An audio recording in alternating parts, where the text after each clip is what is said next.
जय हिंद बच्चों, आप सभी का मेरे YouTube चैनल पे बहुत बहुत स्वागत है। हम हिंदी व्याकरण का ये अध्याय आप लोगों के सामने आज लेकर आए हैं। हिंदी व्याकरण में जैसा कि पिछले अध्याय में हमने पढ़ा कि भाषा, लिपि एवं व्याकरण किसे कहते हैं, उसके बाद हमने देखा कि वर्ण किसे कहते हैं, वर्ण के कितने भेद हैं। अभी तक हमने वर्ण के देखे दो भेद, स्वर वर्ण और व्यंजन वर्ण। आज के इस वीडियो में हम समझेंगे कि व्यंजन वर्ण किसे कहते हैं। पिछले अध्याय में हमने समझा स्वर वर्ण किसे कहते हैं, स्वर वर्ण के कितने भेद हैं, उनके सभी रूपों को हमने एक एक करके देखा। आज व्यंजन वर्ण के बारे में हम लोग समझेंगे। ऐसे वर्ण जिसका उच्चारण स्वरों की सहायता के बिना नहीं हो सकता है, व्यंजन वर्ण कहलाते हैं। हिंदी वर्णमाला में कुल 35 व्यंजन हैं। उन्हें निम्नलिखित वर्गों में विभाजित किया गया है। पहला है क वर्ग। क वर्ग के अंतर्गत 5 वर्ण आते हैं, क, ख, ग, घ और अंग। दूसरा है च वर्ग। च वर्ग के अंतर्गत च, छ, ज, झ और इया, ये 5 वर्ण आते हैं। ट वर्ग के अंतर्गत भी 5 वर्ग आते हैं। वर्ण आते हैं ट, ठ, ड, ढ और मूर्धन्य। त वर्ग के अंतर्गत 5 वर्ण आते हैं, त, थ, द, ध और न। प वर्ग के अंतर्गत प, फ, ब, भ, म, ये कुल मिलाकर 5 वर्ग हैं। क वर्ग, च वर्ग, ट वर्ग, त वर्ग और प वर्ग। इन पांचों वर्गों में कुल 25 वर्ण आते हैं। ये सभी मिलकर यहाँ कुल 25 वर्ण हो जाते हैं। और 25 वर्ण के बाद एक अंतःस्थ व्यंजन है, इसमें 4 वर्ण आते हैं, य, र, ल, व। उष्ण व्यंजन है, उष्ण व्यंजन के अंतर्गत 4 वर्ण आते हैं, तालव्य श, मूर्धन्य श, दंत श और ह। इसके बाद अतिरिक्त इसके दोनों तरफ से अतिरिक्त वर्ण आते हैं, ण और ढ। ये 35 वर्ण, सभी मिलाकर ये 35 वर्ण हो जाते हैं। अब देखेंगे व्यंजन वर्ण के भेद। व्यंजन वर्ण के कितने भेद हैं, यहाँ हम समझेंगे। व्यंजन वर्ण के 3 भेद होते हैं। पहला है स्पर्श व्यंजन, दूसरा अंतःस्थ व्यंजन और तीसरा है उष्ण व्यंजन। सबसे पहले स्पर्श व्यंजन। हम जानेंगे कि स्पर्श व्यंजन किसे कहते हैं। जिन वर्णों का उच्चारण कंठ, होंठ, जिह्वा आदि से के स्पर्श के द्वारा होता है, वे स्पर्श व्यंजन कहलाते हैं। यहाँ ये ध्यान देना होगा कि स्पर्श व्यंजन उन व्यंजनों को कहते हैं जिनका उच्चारण करते समय कंठ, जीभ, होंठ और जिह्वा आदि का स्पर्श एक दूसरे से होता है। हिंदी वर्णमाला में क वर्ग से प वर्ग तक सभी स्पर्श व्यंजन हैं। इन वर्णों की संख्या 25 है, जो इस प्रकार है।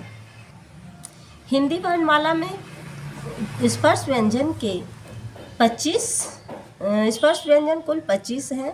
इसे देखेंगे क वर्ग के अंतर्गत क, ख, ग, घ, अंगा, जो कि इसका उच्चारण स्थान कंठ से होता है।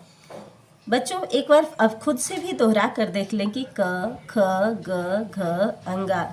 जब हम ये पांचों वर्ण बोलते हैं तो इसका उच्चारण कंठ से होता है। च वर्ग च, छ, ज, झ, इया।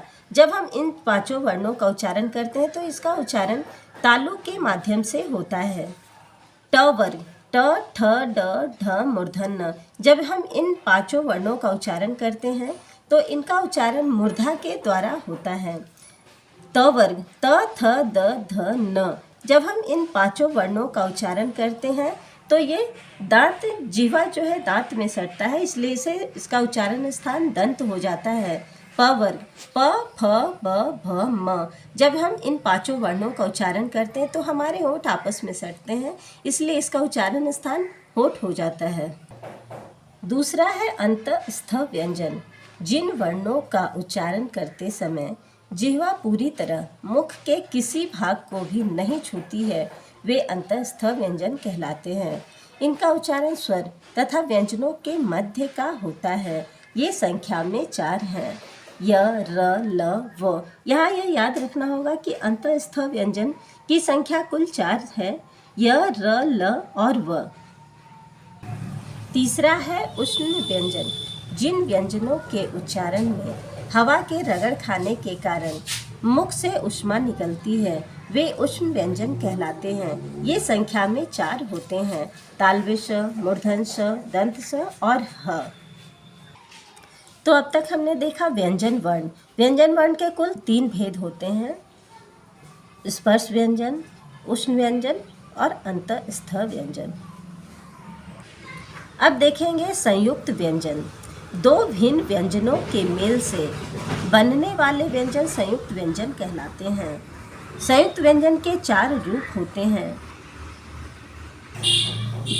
यहाँ बच्चों ध्यान देंगे कि 2 भिन्न व्यंजन, यहाँ कहने का मतलब है कि पहला व्यंजन बिल्कुल अलग होना चाहिए और दूसरा व्यंजन भी उसके से अलग होना चाहिए, यानी कि 2 भिन्न अलग अलग व्यंजन जब एक साथ मेल से बनने वाले व्यंजन एक साथ मिलते हैं तो इससे जो व्यंजन बनते हैं वे संयुक्त व्यंजन कहलाते हैं। जैसे क प्लस ताल मूर्धन्य स इक्वल टू छ।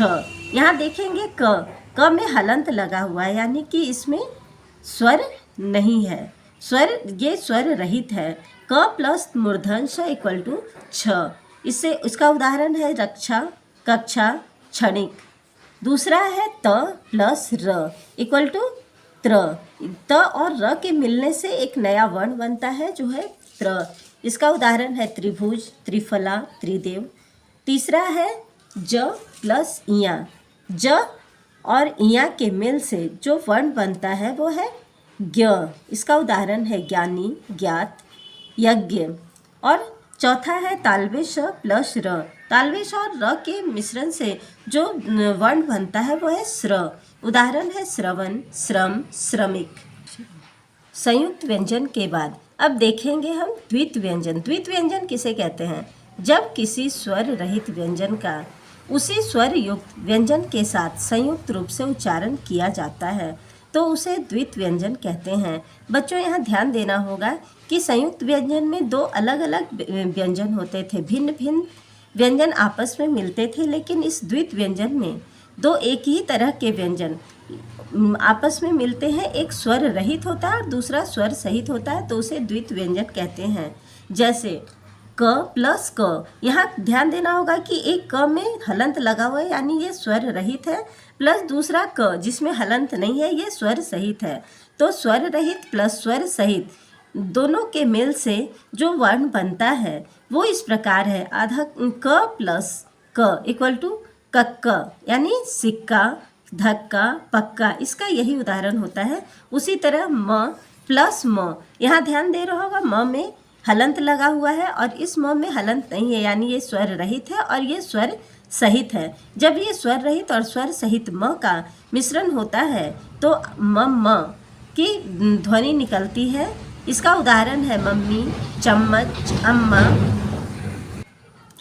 तीसरा उदाहरण में देखेंगे आधा न प्लस न। एक न है स्वर रहित और दूसरा न है स्वर सहित। जब ये स्वर रहित और स्वर सहित न का मिश्रण होता है तो ये इसका ध्वनि न सुनाई पड़ता है, यानी इसका उदाहरण हो गया गन्ना, मुन्ना, पन्ना। उसी तरह स प्लस स में हलंत है, यानी ये स्वर रहित, प्लस स बिना हलंत के, यानी स्वर सहित। तो जब स्वर रहित और स्वर सहित स का मिश्रण होता है तो स की ध्वनि सुनाई पड़ती है, जिसका उदाहरण है गुस्सा, किस्सा, रस्सा। इस प्रकार हम समझते हैं बच्चों कि संयुक्त व्यंजन में 4 व्यंजन थे, लेकिन द्वित व्यंजन में द्वित व्यंजन के अंतर्गत जितने भी व्यंजन बनते हैं उनकी संख्या असीमित होती है। इसमें कितने भी तरह के व्यंजन बन सकते हैं, इसकी कोई संख्या निर्धारित नहीं है। अब देखेंगे संयुक्ताक्षर। संयुक्ताक्षर किसे कहते हैं? जब स्वर रहित व्यंजन का अपने से अलग स्वर सहित व्यंजन से मेल होता है। यहाँ ध्यान देना होगा कि जो स्वर रहित व्यंजन होता है उसका उससे अलग एक स्वर सहित व्यंजन से मेल होता है, तब वह संयुक्ताक्षर कहलाता है। जैसे तुम्हारा, तू, म जो है ये आधा है जो स्वर रहित है और ह पूरा है जो स्वर सहित है। तुम्हारा, प्र 4, प पूरा है जो स्वर सहित है और र जो है ये अधूरा है, यानी कि स्वर रहित है। प्र 4, त्वचा, महत्व, त्योहार, त्याग, प्यास, स्वाद, प्यारा आदि। इस तरह संयुक्ताक्षर के अनेक उदाहरण हैं। इतना अभी तक आपने अभी तक आपने जितना भी सुना बहुत बहुत बहुत शांति से सुना, बहुत अच्छे तरीके से समझा। तो आगे हम इसी तरह के जानकारी भरे वीडियोस लेकर आते रहेंगे। तो बच्चों, अच्छा लगे तो अपने दोस्तों के बीच शेयर करें, सब्सक्राइब करें, लाइक करें और हमारा इस हौसला इसी तरह बढ़ाते रहें। धन्यवाद।